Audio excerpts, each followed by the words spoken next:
Ok, Mi senti, no? Te, forte e chiaro. siamo, sì, mandiamola. È la giornata giusta. Eccoci qua. Il cielo salì capovolto, un sale ci piange commosso, il sole che filtra le rami cadenti che pare sia oro di sciolto. Oggi ascoltiamo questo pezzo qua, perché mi sembra il pezzo giusto per la giornata.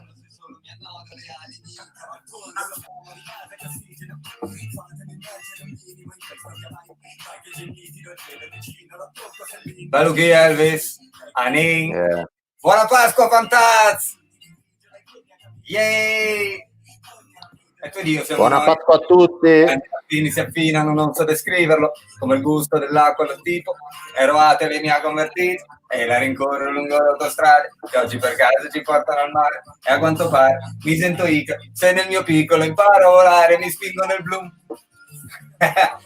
Buona Pasqua! La ricordo vagamente, Ciao a tutti!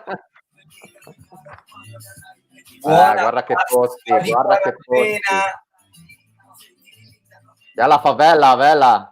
Vela. La favela.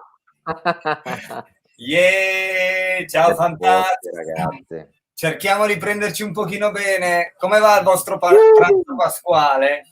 Vi state divertendo? Io sono l'amaro. Abbiamo fatto più tardi oggi anche per berci l'amaro, giusto? Beato te. Guarda che post intanto, ma ti ricordi quando abbiamo girato sto video? Te la ricordi? L'isola di Galliola nel mezzo del Quarnero. No, io ti giuro, è stato uno dei più grandi tramonti che abbia mai visto in vita mia. Ne abbiamo visti, sì, di bei panorami proprio in quei giorni. Ciao Ginevra! Ciao Ginevra, benvenuta. È stato tra l'altro il posto più strano dove abbia suonato la batteria. Ti ricordi che l'abbiamo portata col gommone? Sì. È stato un po' uno sbattimento, però ne valsa la pena. Yeah. Certo, sabbia rompendo clessidre, cerco con lei nelle sere d'aprile, l'occhio del cielo gli volo nell'iride, ciao! Bravo, la sai, vedo che la sai. Hai visto? Me la ricordo ancora.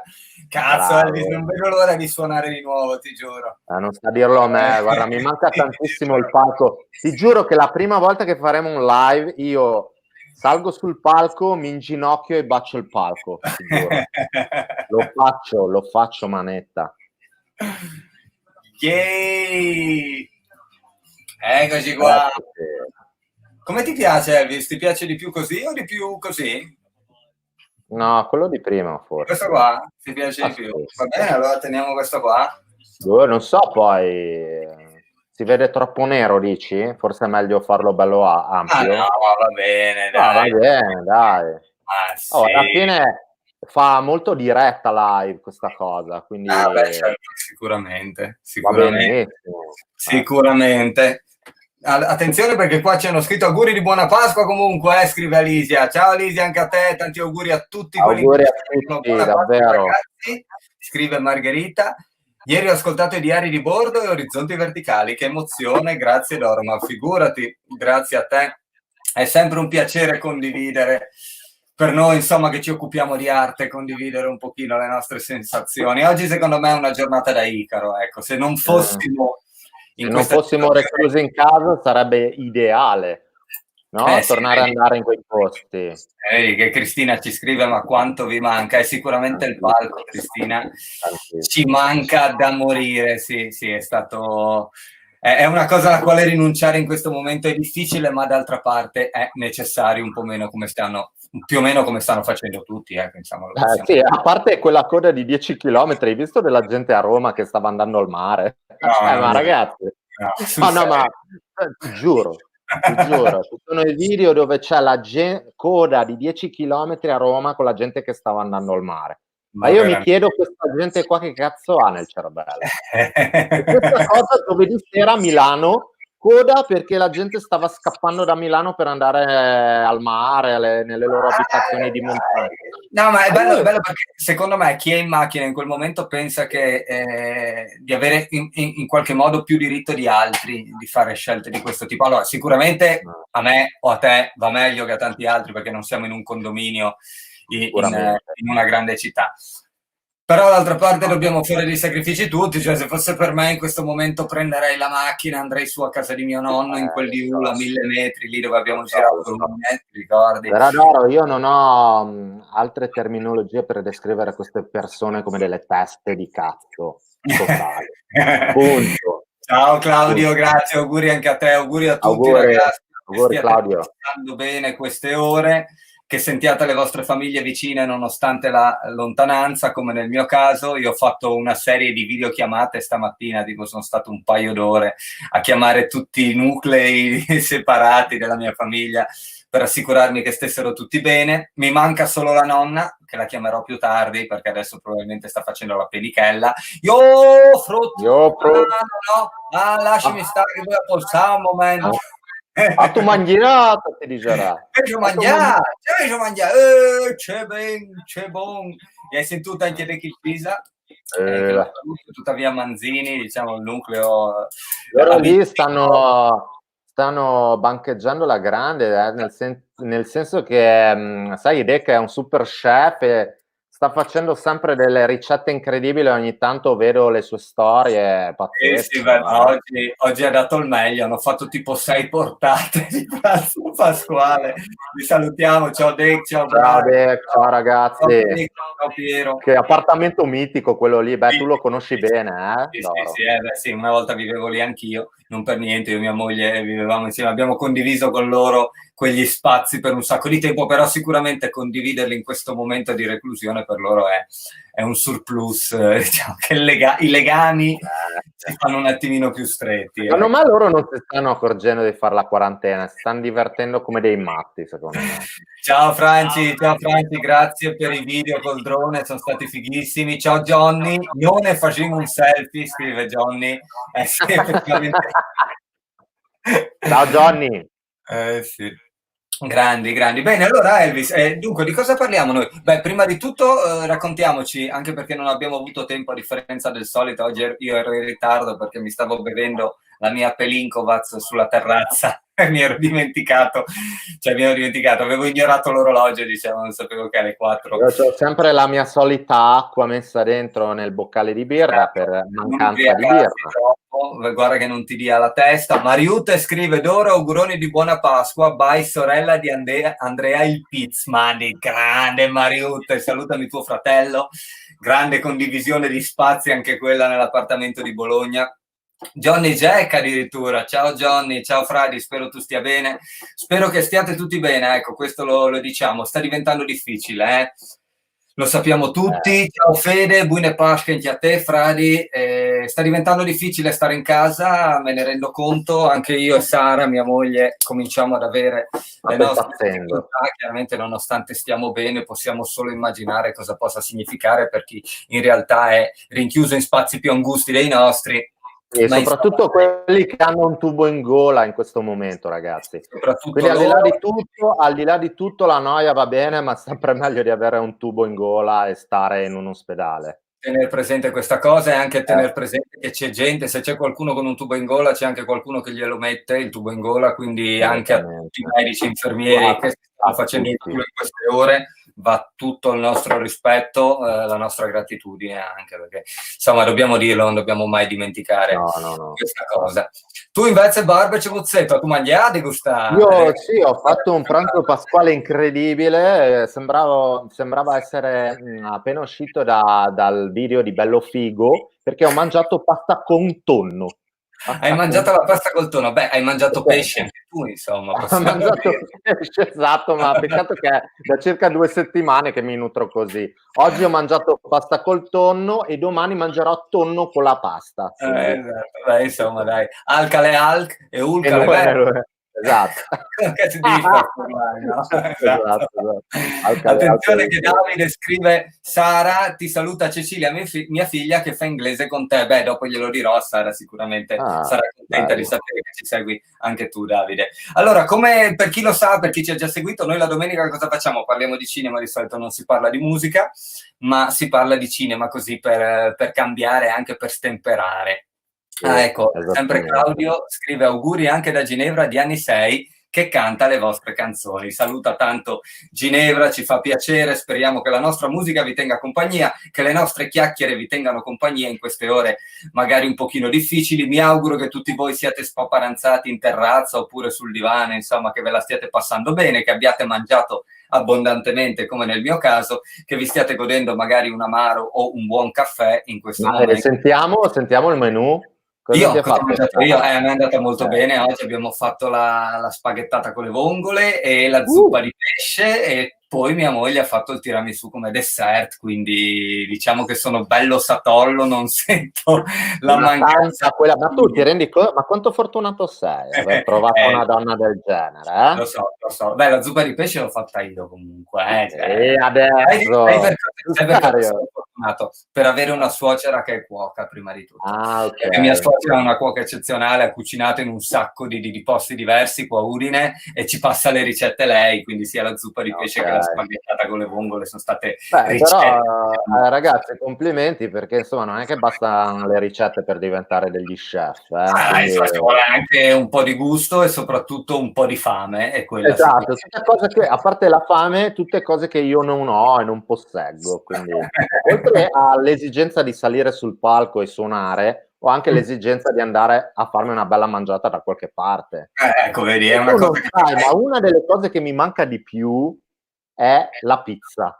Una buona pizza in una pizzeria, capito? Tu conosci la pizzeria che c'è qua sotto casa mia, vero? La pizzeria La Lampara, che è una delle pizzerie migliori di Udine, è qua proprio sotto casa, io abito vicino, e l'altro giorno ho scoperto che fanno asporto. Quindi mi sono anche ordinato una pizza questa settimana, e una pizza vuol dire una pizza con la P maiuscola, ecco, perché sì, una pizza di livello. Chiedi se fanno anche un asporto qua a Verzenis, ma sì, esatto, potrei chiedergli se vengono su con la 206. Fidati, neanche quelli di Tolmezzo mi porterebbero una pizza, quindi ormai me la sono messa via. Attenzione che Davide sempre ci scrive: la tua musica è parte del bello che abbiamo nelle nostre vite anche in questi periodi. Grazie per, ma scherzi Davide, grazie a te per le belle parole. A me mancano i Krafen della mia pasticceria, scrive Ginevra. Beh, sì, ci sono tutta una serie di cose che ci stanno mancando in questi giorni, però io vedo che... Io sono un drogato di dolci, quindi pensai, tu lavori anche in una pasticceria, io non so. Io vedo che in questi giorni tanti comunque si stanno attrezzando anche per fare consegna a domicilio, quindi piano piano ragazzi ne usciremo, dai, non voglio dire la solita frase scontata, andrà tutto bene, perché comunque la situazione è molto difficile e mi sembra un po' una presa in giro, però sicuramente... Sono sicuro, voglio essere ottimista, voglio pensare che la situazione arriverà sicuramente a stiamo già scollinando in qualche modo, lo possiamo dire, knocking on wood, come dicono gli americani, quindi battendo sul legno, che tocchins coglions, come si dice. Però Doro, c'è anche, però se le teste di cazzo continuano a fare 10 km di coda per andare al mare, rovinano tutto quello che stiamo facendo. Bisogna dire anche questo. Non ha capito, sì, che ancora non ha capito. Beh, io insomma che guarda che 10 km di coda non vuol dire una persona a testa di cazzo, Cioè, voglio sottolineare sta roba. 10 km vuol dire che un bel po' di gente è fuori di testa. Sì, no, che ha pensato di essere più furba degli altri, magari, ma va bene, dai. Senza scendere nel dettaglio, auguriamo a tutti che stiano bene e soprattutto speriamo che tutti abbiano il giudizio per capire che insomma bisogna stare a casa, non tanto per noi, ma per la salute di chi ci circonda, oltre che per la nostra. Senti, allora, Elvis, dicevamo, a proposito di cinema, perché noi qua siamo qua per parlare di cinema. Certo. Di cosa volevamo parlare oggi? Perché tu avevi una bella idea, me ne hai parlato. Sì, volevo parlare di Pixar e DreamWorks, quindi film in cartoni animati, in CGI, che comunque bene o male vuol dire computer graphics, sì, esatto. I cartoni animati non come quelli che guardavamo noi, non come non 2D ma 3D, no? Sì, esatto, con la grafica convenzionalità, esatto. Esattamente. Anche perché immagino che chiunque abbia visto almeno un cartone animato. Poi, certo, ma soprattutto, vabbè, possiamo parlare un attimino, vabbè, velocemente, Elvis, fai una cosa super veloce, tieni presente che la gente si annoia in fretta, stiamo parlando di Pixar, cosa si intende per Pixar? Vabbè, la gente si ricorderà la sigletta iniziale con la Bajur che saltella, allora, sì, esatto, e diventa la I, esatto. no? Quella lì era tra l'altro la Bajur di Lasseter, che è stato il primo fondatore della Pixar, quello che ha diretto, per intenderci, Toy Story, ok? La Sì. Pixar è la prima casa cinematografica ad aver sviluppato un lungometraggio interamente in computer grafica. Che è Toy Story. Che è Toy Story del 95, esatto, il primo film della storia, tutto in computer grafica, sto parlando ovviamente animato, ok? Esatto. Pensa che in realtà la Pixar nasce nell'86 e il primo ad aver comprato la Pixar dalla Lucasfilm, cioè da George Lucas, da quello che aveva fatto Star Wars, è stato Steve Jobs. L'ha comprata Steve Jobs nell'86. Poi in realtà nel 2006 è stata venduta alla Disney. Sì, comunque dicevamo, esatto, che la Pixar è stretta collaboratrice della Disney a partire da un certo punto. Sì, adesso è proprio Disney, l'ha comprata Disney, però la sua rivale storica è la DreamWorks, perché più o meno nascono più o meno lì. E infatti la DreamWorks subito ci scrive questa cosa, no? A proposito di DreamWorks Monsters & Co., giusto se non sbaglio? Sì, Monsters & Co. È il primo di quelli in CGI fatti dalla DreamWorks. No, Monsters & Co. è Pixar. Ah, è Pixar? Accidenti, mi sbagliavo. È l'era glaciale che è DreamWorks. Ciao Nicola! Ciao! Ciao. E quindi c'è sempre stata questa rivalità, no? Io onestamente sono più legato alla Pixar. La Pixar ha fatto circa 21 film a partire appunto dal 95. La DreamWorks invece ne ha fatti quasi il doppio, perché stiamo parlando di 39 film, ok? Però mi piace di più la Pixar perché sono più fatti per tutti, cioè più sì, ok, per i bambini, ma anche per un pubblico adulto.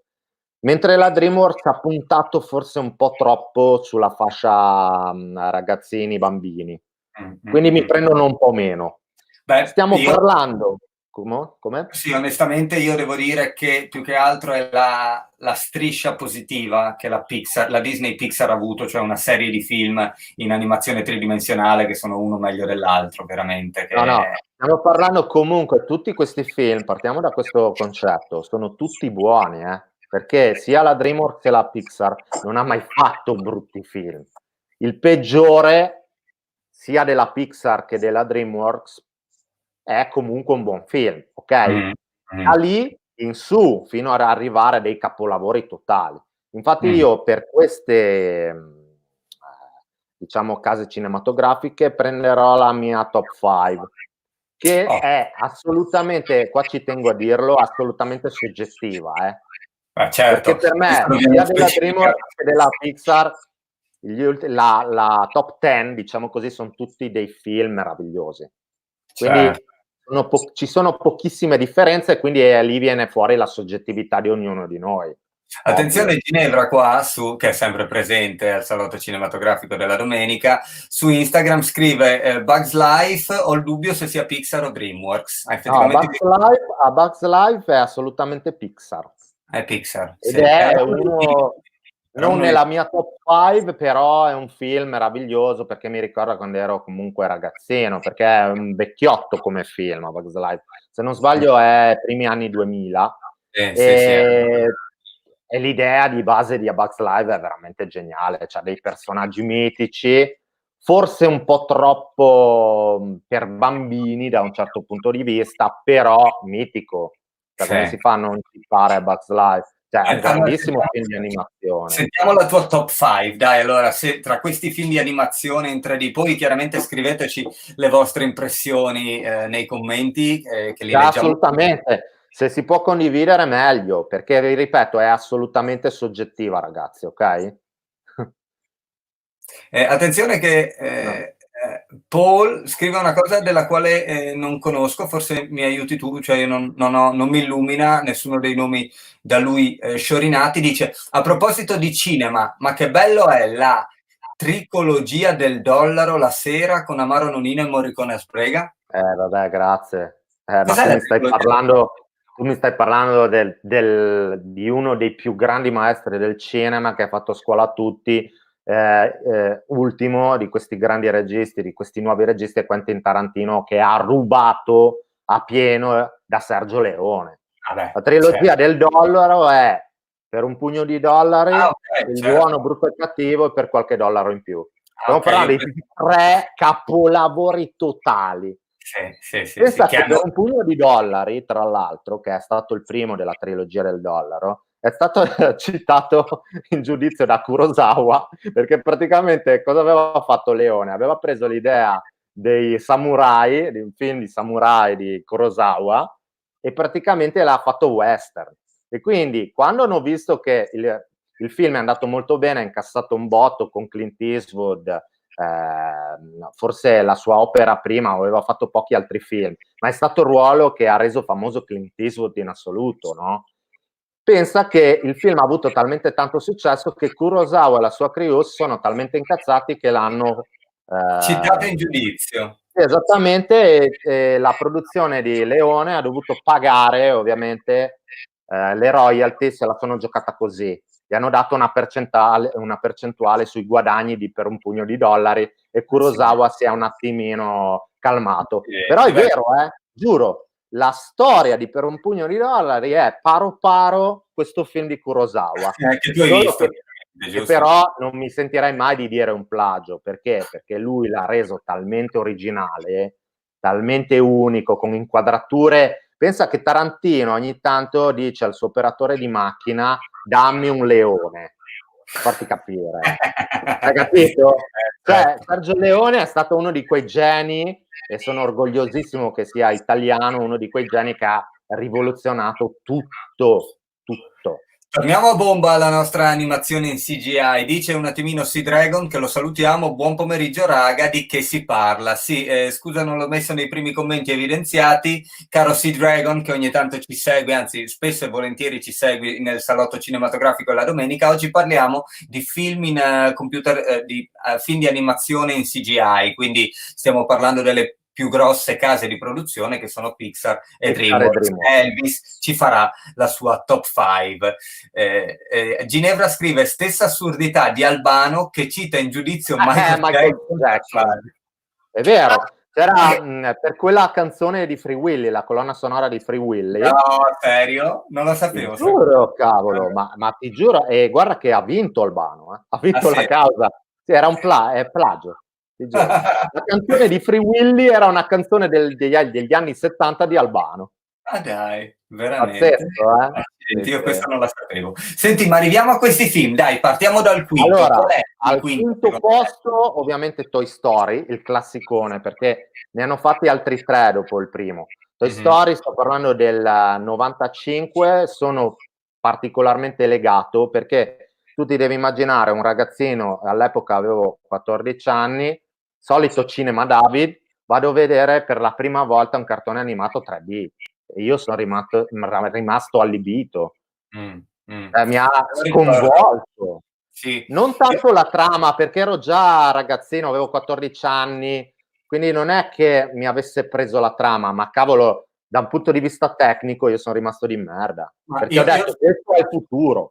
Spezzerei una lancia però anche per l'idea, perché pensare che quando il bambino chiude la porta della camera e i suoi giocattoli prendono vita e hanno una loro vita sociale, per me è assolutamente geniale. Mi affascinava, cioè me li vedevo i miei giocattoli da bambino che facevano sta cosa quando io non c'ero. La Pixar nell'88 aveva fatto un corto simile che aveva i pseudo personaggi di Toy Story e poi hanno deciso di fare questo lungometraggio che è bellissimo e ricordiamoci un grandissimo Woody doppiato da Frizzi. La voce di Frizzi, ragazzi, è mitica. E infatti quando io ho visto Toy Story 4, che purtroppo non l'ha doppiato Frizzi perché purtroppo è venuto a mancare, insomma ho storto un po' il naso. Non che non fosse stato bravo il doppiatore italiano, però Woody ormai per me era Frizzi, la voce di Frizzi.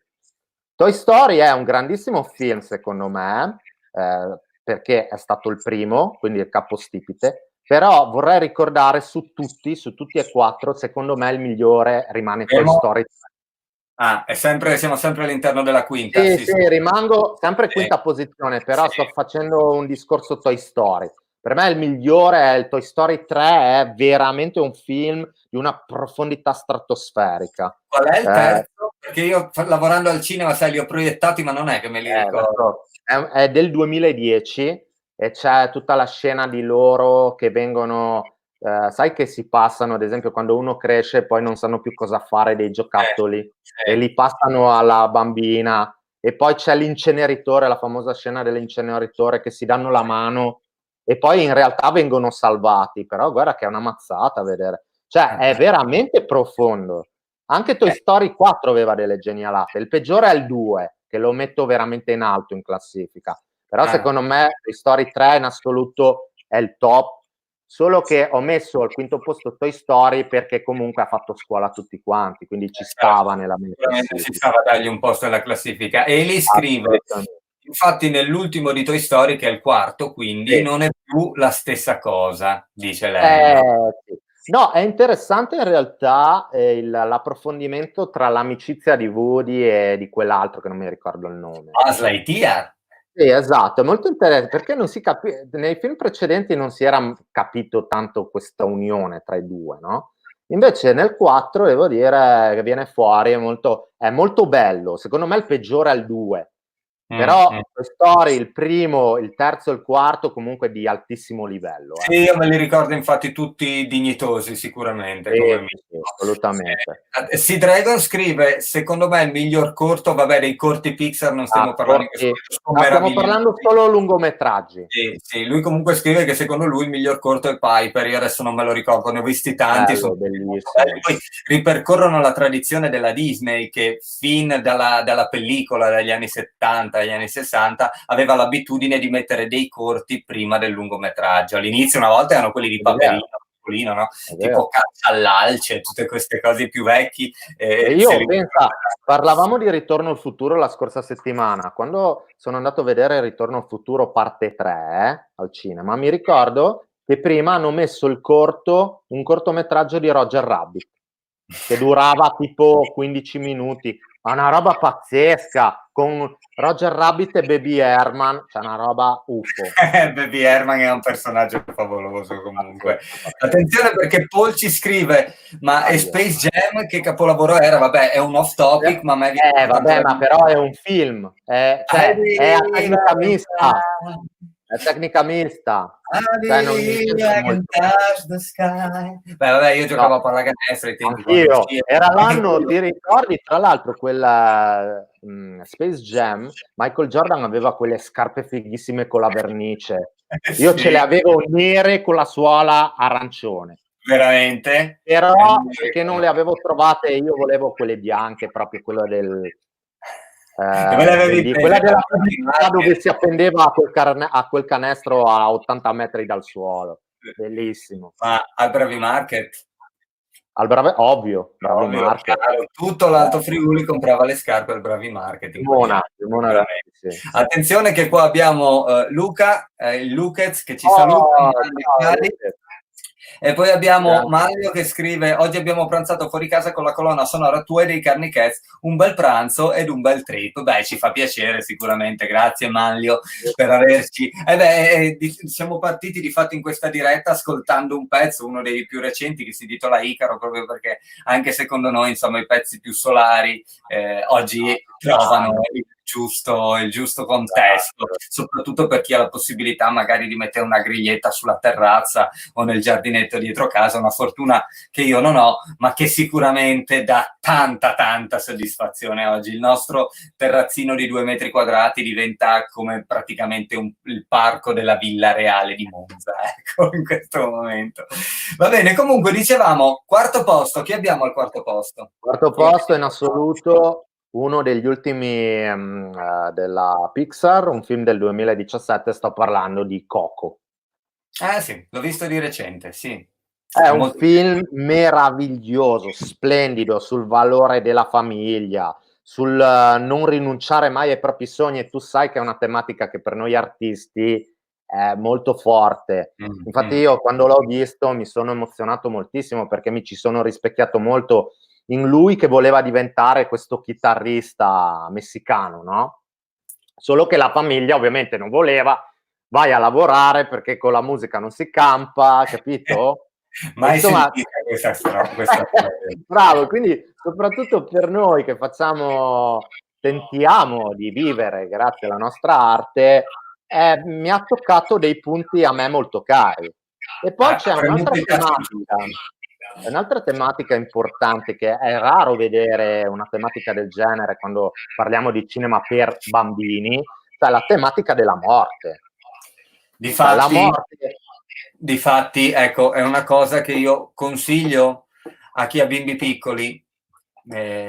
Diciamo che in questi mesi ho dovuto scontrarmi anch'io con l'inevitabilità dell'ultimo atto, diciamola così in termini poetici, per non voler scendere proprio nel dettaglio, e mi sono reso conto di quanto quel film può effettivamente aiutare i bambini a dare un'interpretazione in qualche modo, perché una cosa che si dice che è molto difficile è che di fronte a un lutto molto grave è sempre difficile, non c'è neanche a livello di psicologia, se ho ben capito, una linea chiara da tenere con i bambini piccoli, no? Perché non si sa se dirglielo, se dirglielo direttamente, se dirgli che è volato su una stella, se dirgli che... Ecco, quel film in realtà... Però, ad esempio, la cultura messicana lo ha fatto. La morte, cioè attraverso la loro cultura, che non mi ricordo come si chiama quella festa lì dei morti, che tra l'altro, guarda, questa maglietta qua me l'hanno portata dal Messico, quindi c'è tutta questa iconografia, anche il film ha questa grafica qua, hai capito? Bellissimo. Cioè, ti fa capire, la morte fa parte della vita, e un'altra cosa importantissima, che i morti vanno celebrati. E questa cultura della morte messicana non è una cultura del dolore, ma è una cultura comunque gioiosa, di festa. E secondo me è molto bella. Noi abbiamo forse troppo questa cosa, ok, la morte è dolore, bisogna... Certo, la morte è una cosa orribile. Nella cultura occidentale ha un significato sicuramente diverso, nelle culture orientali la vivono diversamente. La vivono, esatto.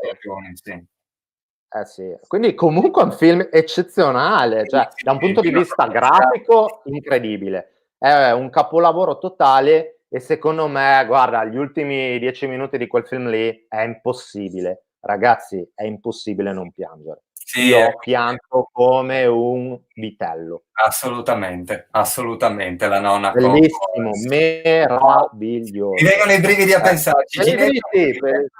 Ginevra scrive: Coco stupendo, ma c'è un doppio significato per la cultura sudamericana e messicana. Cosa intendi esattamente, Ginevra? Magari spiegacelo un attimo, anche se penso di aver capito. Eli scrive: Coco è un film toccante, e tutte le volte che si alzano i petali arancioni mi vengono i brividi. Sì, sicuramente riesce ad approfondire. Un film meraviglioso. Riccardo scrive: oppure la morte come reincarnazione, a proposito del fatto che alcune culture la vivono diversamente. Sì, il pensiero della reincarnazione sicuramente ti fa affrontare l'ultimo passo in maniera diversa. Ginevra specifica, ovvero che nelle famiglie povere l'aspirazione dei figli per portare soldi a casa, per portare soldi a casa i figli aspirano a diventare narcotrafficanti o gente comunque nella malavita. E quindi attenzione, mi manca l'aggancio, faccio un po' fatica. Sherry scrive: Coco pone l'accento sull'importanza del ricordo di coloro che non ci sono più. Sì, esattamente questo che stavamo dicendo, e dicevamo appunto anche che anche per i bimbi più piccoli. No, del celebrare i morti, questo è molto evidente nel film. Certo. Mi senti tu? Mi senti? Sì, però sento il rientro della mia voce. Sì, c'è qualcosa che non sta tornando, vediamo un po'. Adesso mi senti? Sì, perfetto. Solo che voi ci sentite, ragazzi? Il ritorno della tua voce, quindi come se fosse successo qualcosa. Prova a parlare. No, ma adesso funziona. Sì, sei tornato, va bene. Dicevamo, nella storia l'essere musicista è una metafora, scrive Ginevra. È una metafora, sì, perché presumibilmente il rincorrere un sogno da parte del ragazzino lo mette di fronte a una realtà, a una serie di possibilità diverse, sì, penso intenda. Sì, però io l'ho interpretato in questo modo, cioè il film ti fa riflettere sull'importanza di non rinunciare mai ai tuoi sogni. Anche se hai tutti che ti dicono e ti danno contro. Questa è una roba che a me mi ha toccato nel profondo, ma anche te, Doro, perché comunque è logico che io mi sia scontrato con questa realtà, perché è logico che magari i tuoi genitori, che è chiaro vogliono il bene per te, ogni tanto ti dicano, ti abbiano detto, ma sei sicuro? Ma guarda che non è un futuro sì, tranquillo e meraviglioso. Diciamo che io ho avuto la fortuna che non mi abbiano mai detto no, non farlo, ma mi hanno sempre detto no, non farlo come prima scelta, no? Laureati, Cioè, trovati un lavoro, garantisciti uno stipendio e poi nel tempo libero fai quello che vuoi, ma non era quello che volevo io. lo so, però noi siamo stati anche fortunati, perché invece ci sono purtroppo degli artisti che nascono in famiglie che proprio non tollerano. Quindi secondo me un'importanza, oltre al talento artistico, è importante anche avere dei genitori o comunque una situazione che ti sprona, perché se ti tarpano le ali è finita. Sì, beh, ma difatti notoriamente i figli d'arte hanno comunque in partenza una marcia in più. No? Sì. I figli di musicisti o di artisti comunque che si approcciano a forme d'arte. Sì. Però lì hanno un'arma a doppio taglio, perché se sei il figlio di De André, hai capito? È un po' un problema. Però, vedi, Willy Peyote, che è un artista che io e te amiamo e rispettiamo tantissimo per il lavoro che ha fatto, lui è figlio d'arte. Suo papà è batterista o bassista, se non sbaglio, e ha suonato, insomma, ha fatto di sicuro, certo, sì, serve. Però sia mio padre che mia madre non c'entravano niente con l'arte, per dire. Sì, anche nel mio caso. Vabbè, mio papà strimpella un po' la chitarra, ecco, forse questa cosa ha avuto più Grande importanza. Vittorino! Grande, mitico Vittorino. Allora, attenzione, la Paci scrive ciao Ferragosto e Dance With Me sono le canzoni più suonate nella mia playlist. Buona Pasqua. Grazie Emi, grazie mille, ci fa molto piacere. Sono anche hai parlato tra l'altro di una canzone, Ferragosto, che è una delle mie preferite di Doro. Forse è una delle uniche che ho analizzato il testo. Vabbè, possiamo raccontiamogliela, dai. C'è stato un paio, no, cos'era, 3 anni fa ormai, ero ospite a una serata in cui mi intervistavano e visto che si interessavano di forme d'arte diverse, ho detto a Elvis, Elvis, hai appena pubblicato il tuo libro, mi intervistano a me per la musica, perché non vieni tu a dire 2 chiacchiere sul libro? E quindi Elvis è venuto e buona parte della serata, mentre intervistavano me in particolare, è stato tra il pubblico a ascoltarmi. La prima volta che ho visto da sotto il palco. Durante la serata io ho cantato Ferragosto. Alla fine della serata Elvis viene da me e mi dice: oh, Doro, devo proprio dirti che Ferragosto è proprio una bella canzone. Elvis, sono 4 anni che sono insieme. Tu anche la suonavi, non ti ho mai ascoltato neanche una volta. Insomma, basta, fine. No, in realtà era una battuta. Sai che rispetto molto, mi piace molto come scrivi, quindi in realtà era una battuta. Ci mancherebbe, se no cambio batterista. Allora, Dragon, io adesso penso a Posi Argento. Ecco, tu magari non lo sai, però una female rapper, una rapper donna dei tardi anni 90 si chiamava Posi Argento, lui probabilmente per associazione tra cinema e mi rappresenta, specifica, mi rappresenta Ferragosto. Beh sì, in tanti, io ho notato che quello è uno di quei pezzi che sono entrati proprio nel cuore degli ascoltatori, quindi sicuramente mi fa molto piacere, perché è anche uno dei pezzi ai quali io sono più legato. Posizione numero 3. Posizione numero 3, Up, 2009. Film di una poesia. Adesso sono molto curioso di vedere cosa c'è alla numero 1.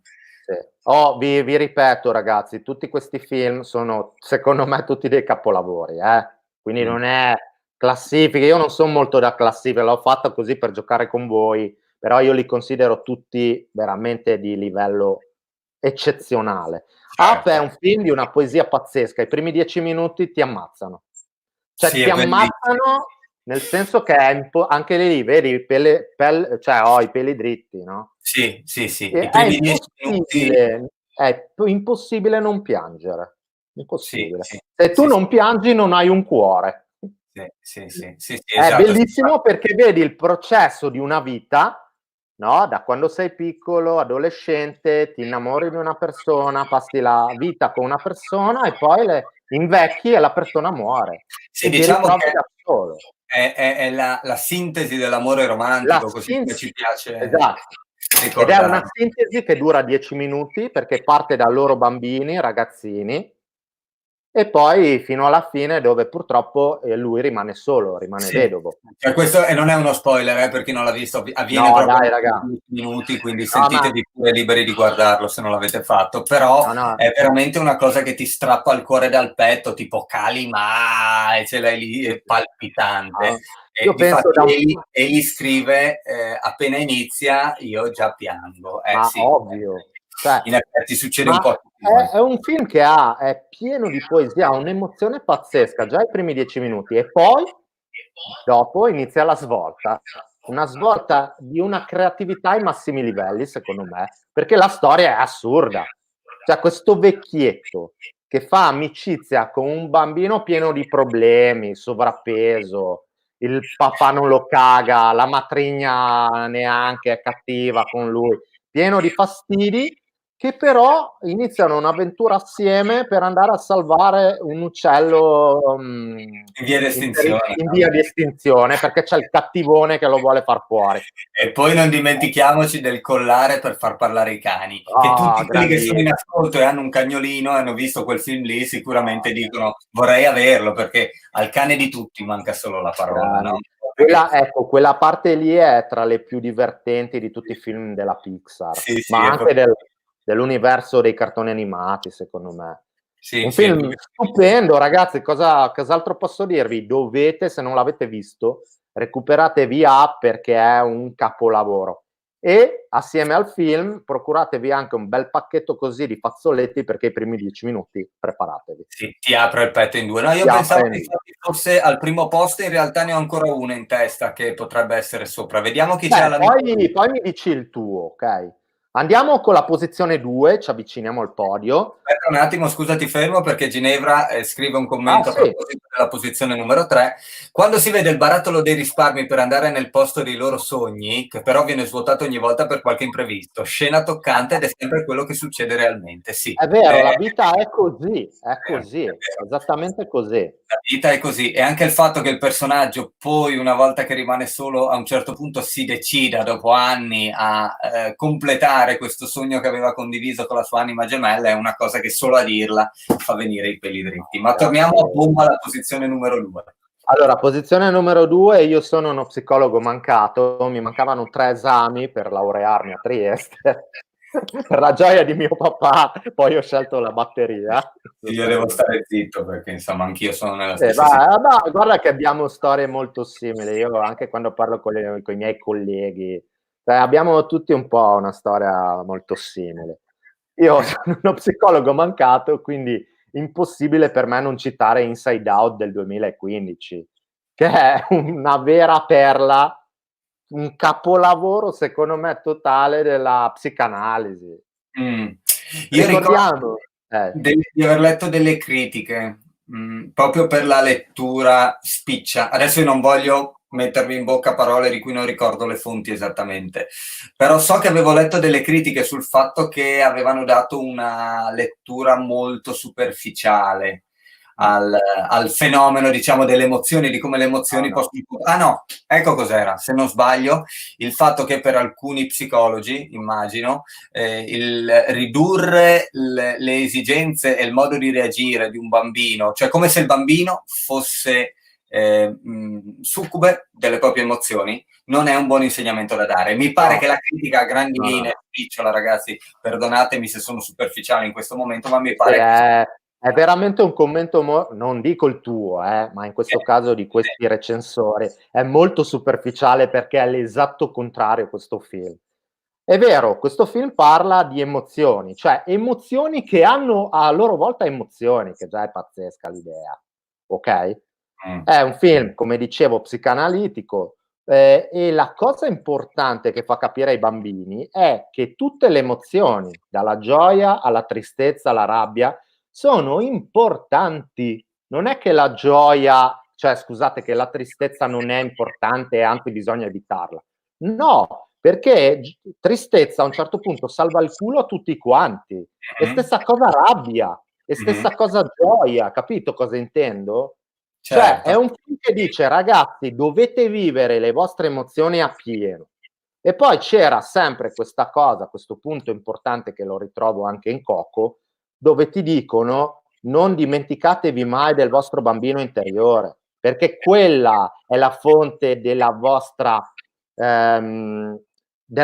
creatività. La stupidera, adesso mi ricordo se si chiama così, è importantissima. Se tu distruggi la stupidera e quindi la tua creatività, sei finito, diventi un automa, diventi un morto che cammina, capito? È un film che ha una profondità devastante. Quindi per me è un capolavoro totale. Ammetto che tutti questi risvolti psicologici i bambini non li possono ovviamente cogliere. Però mi metto anche dalla loro posizione, è un film comunque divertentissimo, è un film che fa commuovere, perché ad esempio quando il suo amico immaginario cade e gli dice addio, no? Che fa parte anche, sai, perché la protagonista è adolescente, quindi c'è il distacco, esatto, cioè capito che profondità? Cioè chi ha scritto questo film è un cazzo di genio, punto. Qua stiamo parlando di arte ai massimi livelli. Sherry ci scrive su Instagram l'isola della stupidera. L'isola della stupidera. Invece Max ci scrive saluti dalla Nuova Zelanda, Mandy. Ciao Max, che ora sarà mai? Salutami Hobville. Hobbyville, esatto. Hobville.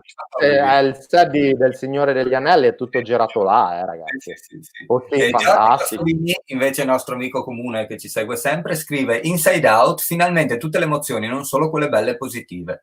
Certo. Bisogna invece che si insegni ai bambini che devono imparare ad accettarle e se possibile gestirle e farne tesoro. Sì, è decisamente un insegnamento importante che è veicolato da questo film. Ma senti, siamo quasi vicini alla fine, Elvis. Alla posizione numero 1, aspetta, allora. Max scrive 3 di mattina. Siamo in vendemmia qua, bene, sono le 3 di mattina in Nuova Zelanda. Grande che ci segui.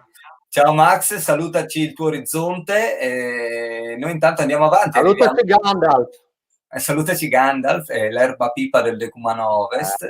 Parliamo della posizione numero 1, Elvis, che voglio sapere chi ci hai messo. Adesso allora, posizione numero 1 per me, perché io questo film l'ho adorato sopra ogni cosa. E secondo me è un film di un'attualità pazzesca se ci riferiamo all'ambiente. Dai che ci siamo proprio fratelli. Ovviamente sto parlando del grandissimo capolavoro totale che è Wall-E. Del 2008. Sì, sono d'accordo. Per me la top 2 erano proprio Up e Wall-E, non so mai quale tra i due scegliere. Capisco anche comunque Inside Out, io l'ho metabolizzato di meno, però Wall-E sicuramente anche per i gusti che abbiamo io e te in fatto di cinema e letteratura fantastica e comunque scatologia e futuri distopici, riunisce insieme la bellezza di un messaggio importante, cioè ma è di un'attualità pazzesca, cioè, insieme a quello di un mondo sommerso dai rifiuti e l'umanità che vive in un'astronave nello spazio e sta seduta non ha più obesi. Stanno sulle poltrone volanti perché sono tutti obesi. Non hanno più le cartilagini, non hanno più le giunture. No, e quello rappresenta comunque l'America attuale, il consumismo, capito? E la prima parte di questo film, che è solo Wall-E, cioè il robottino coi cingoli, che ricorda molto quel film anni 80, tra l'altro, come si chiamava?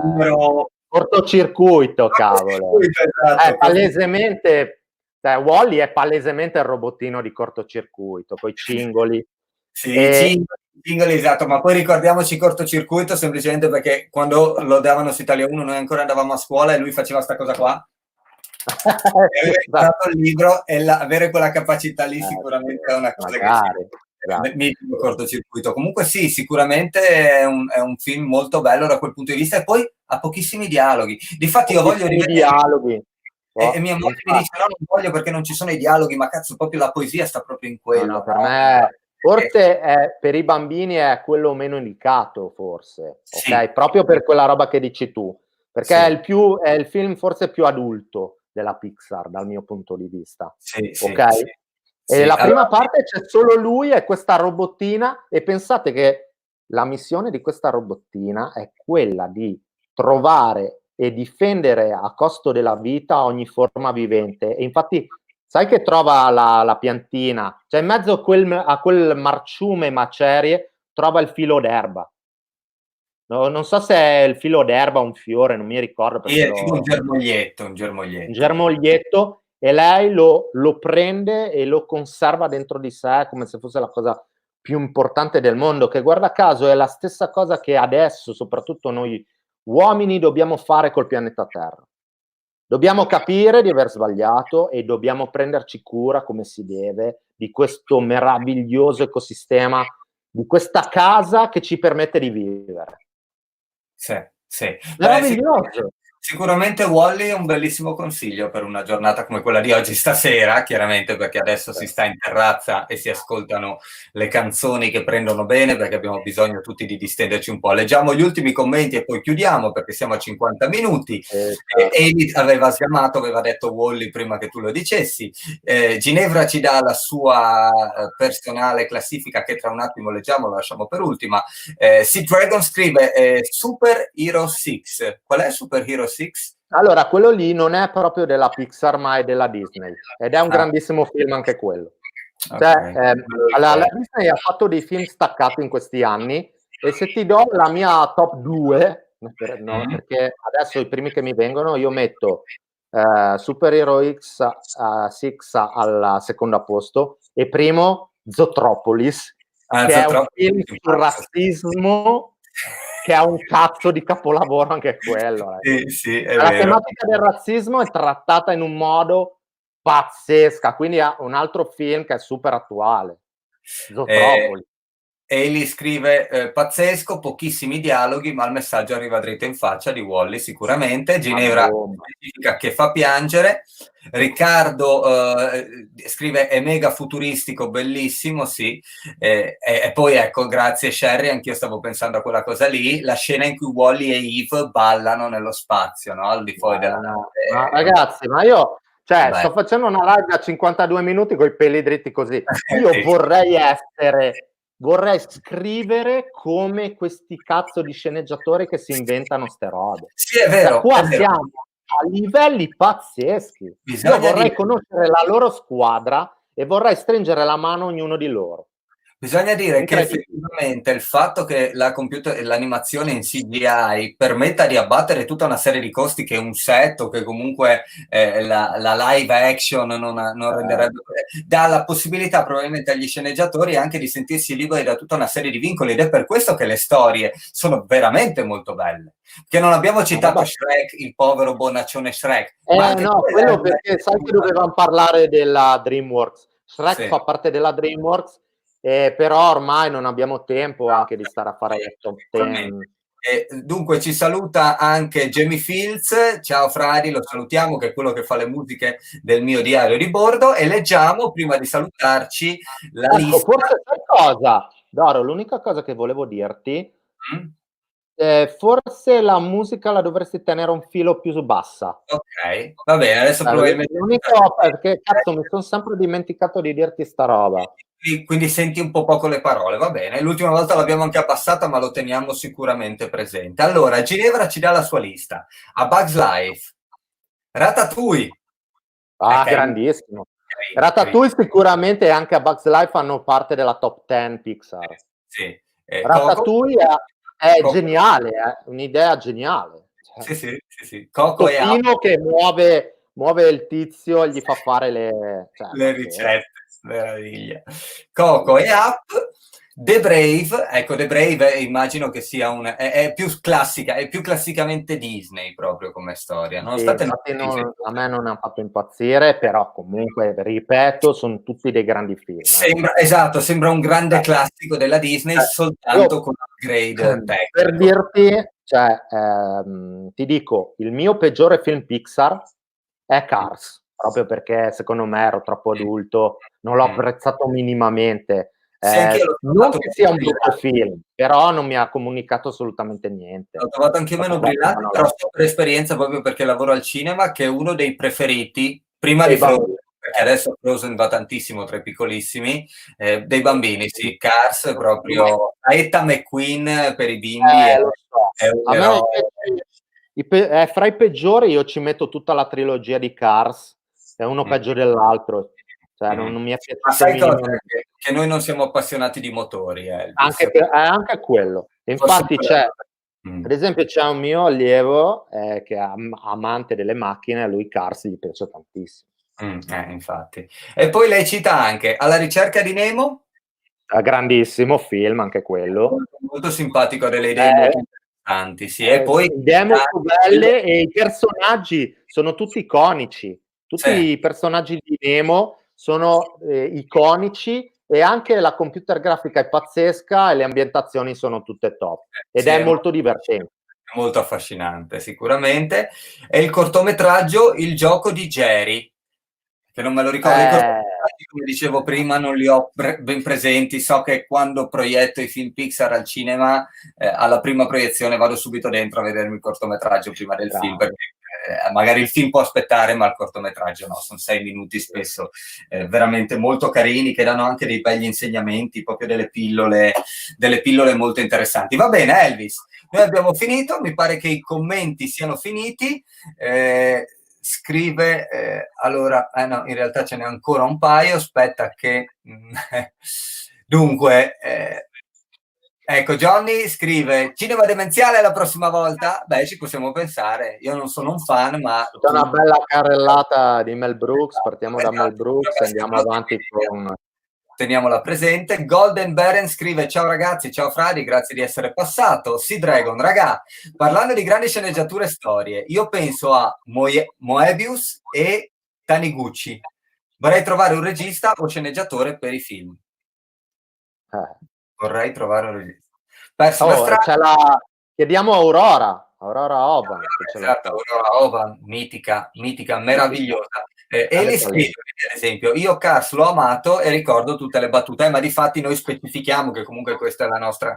sì, è molto soggettiva la cosa, cioè parliamo comunque sempre di 21 film di livello stratosferico. In realtà ci sono 2 film in arrivo, perché erano previsti 2 film Pixar per il 2020.